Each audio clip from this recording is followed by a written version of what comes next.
lawsuit is affirmative action in education is ineffective and unequal.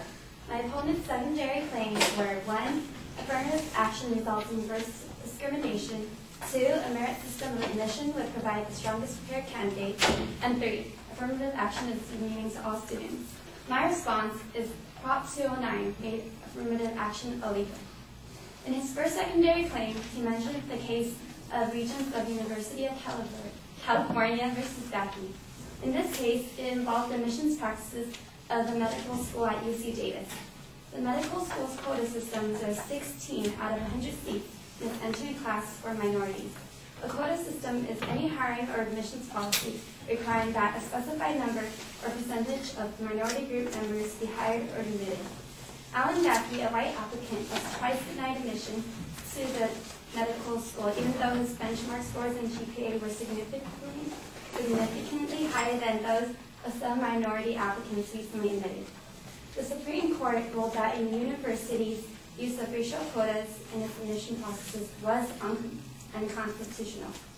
But a school's use of affirmative action to accept more minority applicants was constitutional if race is considered as one of many admission factors and used to remedy past findings of discrimination and to promote diversity.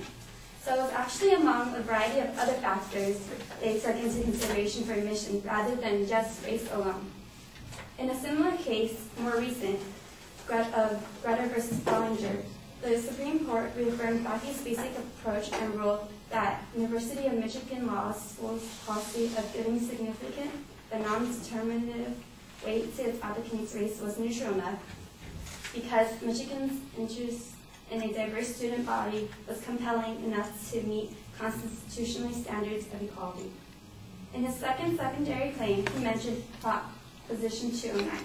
Proposition 209 prohibits the state from discriminating against or giving preferences to anyone on the basis of race, sex, color, ethnicity, or national origin in the operation of public employment, public education, or public contracting, which basically makes affirmative action illegal.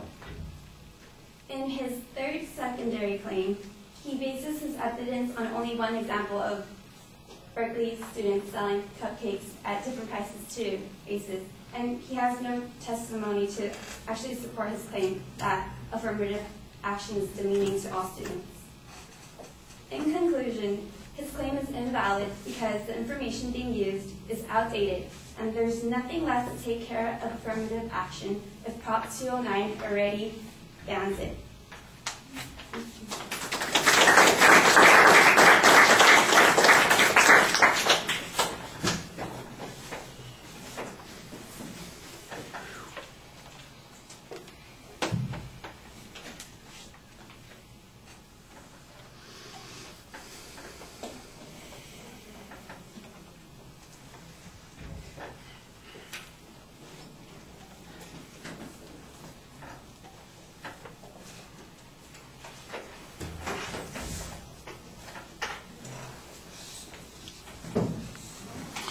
Well, structurally, it starts off pretty solid.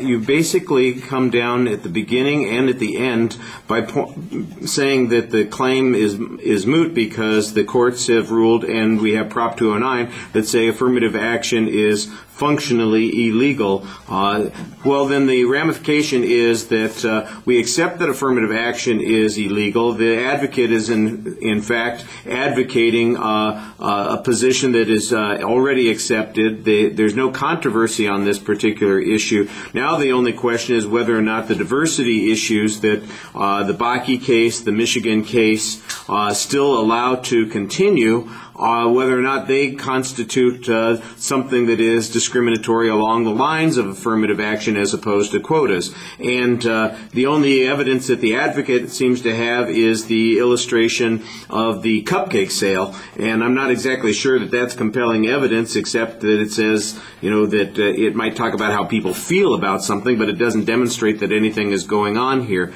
The crux of your argument is that the advocate's position is non-controversial when it comes to quotas. When it comes to issues of diversity, it's really not quantified in any particular way, and there's not any harm that is documented or shown.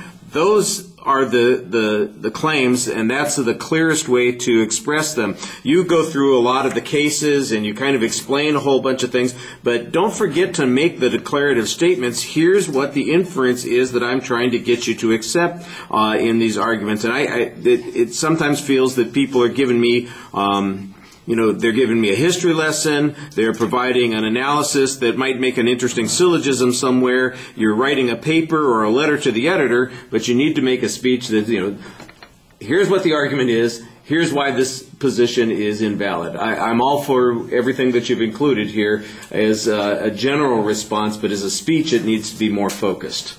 All right, thank you.